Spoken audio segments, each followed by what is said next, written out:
regular season, 64 wins, all that, or are you taking the field? I think the NBA moves quicker than ever, faster than ever. Or faster than ever, quicker than ever, excuse me. Where Oklahoma City looked, they lapped the field last year. And then the league gets better. The league catches up to you in ways that it didn't before. Usually, if a team goes on a run, you got 2 or 3 years and then you wait it out. I don't think there's a fear factor for them anymore. And it's important to note, we have not had, and the NBA is the league of repeat champions. We have not had a repeat champion since the Stephen Curry, Kevin Durant, Golden State Warriors, and they had issues getting out of the Western Conference, and that was one of the best conglomerates we've ever seen. I think health catches up to some degree. I wonder about Jalen Williams. Is that hamstring all the way right? If he's all the way right, then yeah, there's something there. But don't they have to worry about Big Slim? Don't they have to worry about Victor Wembanyama waiting for them possibly in the conference finals if they are to get past the Denver Nuggets? I think this is just going to be matchup dependent. And the other thing is this, in terms of playoff history, of all those champions that we've talked about since 2019, none of a recent champion has even gotten out of the second round of the playoffs. They haven't even gotten to the conference finals. And we walked into the playoffs with all of those champions, even the bubble Lakers. We felt like each of those teams had a reasonable chance to repeat. And then something happened along the way to June. Something happened along the way that we didn't expect. I still give the Thunder a better chance than anybody else, but I'm not counting out Denver. I'm not counting out San Antonio. Even if I don't think they're better teams, anybody can get caught in today's NBA of parity. Yeah, the field, when you have this field versus everybody else discussion, you have to be so much better than everybody else for me to take you over the field. So when I say somebody versus the field, I'm saying prime Tiger. I'm saying 72-win Bulls. I'm saying KD, Steph Warriors, who, again, like you said, had trouble getting out of there. Sure. The OKC Thunder are not that much better than everybody else for me to say them versus the field. There's just too much competition. We've seen so much in the regular season. They played the Spurs, Nuggets, and Celtics. Overall, a -5 point differential against those teams. They've all taken them to the wire. And the biggest thing for me, beyond the J-Dub injury, which is huge for OKC, has not looked like himself for the entirety of the season, is the fact that you have a team going into the playoffs that are, yes, the favorites, who may not have the best player on the court in the second or the third round, which is something that you have to overcome. I know it's a team. Oh, they'll have it in the second round.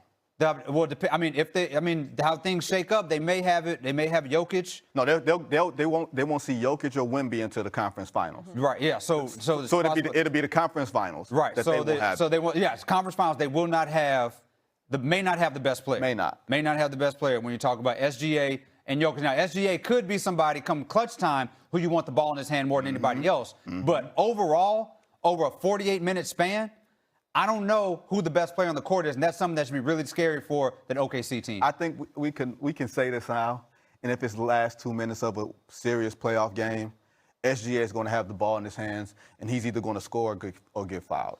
I don't know if there's a player more that you trust.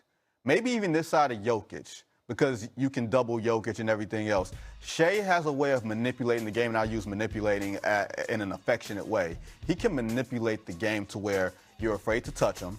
He's so efficient, and he's going to get a good shot or at least a shot up on goal every time. So when things get tough, I do trust Oklahoma City to play like themselves better than most of these other teams, even the Spurs, who have had their number this year. I don't know. I think when you talk about the Nuggets, that is a team with the playoff experience, with what we just saw. Look at what they did against San Antonio. That was a team that clicked into championship mode down the stretch. Jokic was playing his best version of defense. Aaron Gordon was playing his best version of defense. And Jokic was saying, I am going to take Wemby and make impossible shots. So in the same way that you can talk about SGA manipulating a game down the stretch, Jokic can absolutely do that at the same level and maybe even better. Real quick, can we put the odds back up of the title odds here? Obviously, we have the Oklahoma City Thunder leading the way, and then it's the Boston Celtics. I just want to take a look here real quick. So there's the Spurs there at plus 550, the Nuggets at plus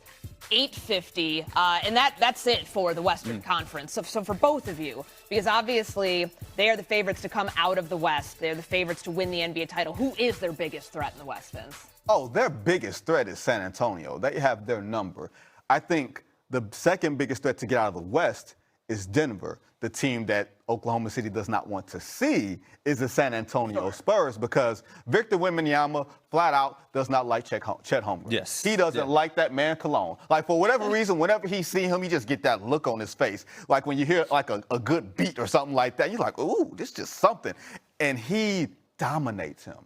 And I think that hate, that competitive hate, has permeated through the rest of the Spurs. When you win 4 out of 5 games, and then Jalen Williams comes and says, "Let's why can't you guys handle them?" He says, "Well, when a team beats you 4 out of 5 times, that means they're better than you." This is when Oklahoma City was on a 70-win pace that we thought that they were going to get to the Golden State Warriors thing. And then here's the other part of it. They're 24-2 or something like that out of their last 26 games, and the Spurs are still on their heels. There's no fear. It's going to be a good one. I love playoff hate. I think it's always good for us. He hates the way he talked, the way he walked. It's all of it. Yeah, all of it. All right, stick around. His best regular season record, 64th win on Wednesday, and they earned the top overall playoff seed upon beating the Clippers 128-110. SGA, stop me if you've heard this before, another 20-point game. Chet Holmgren leading the way for the Thunder, 30 points, 14 boards. So OKC is the 6th team since the current 16-team playoff format began in 1983-84 to finish as the #1 seed in its conference in 3 or more straight seasons. All these other teams went on to win multiple titles in their spans. So I remember literally a year ago, Vince, David and I were sitting on this show debating OKC or the field. I took OKC. I took my victory lap. Now I want to ask you this. Do you take OKC? Do you view them the same way that I did?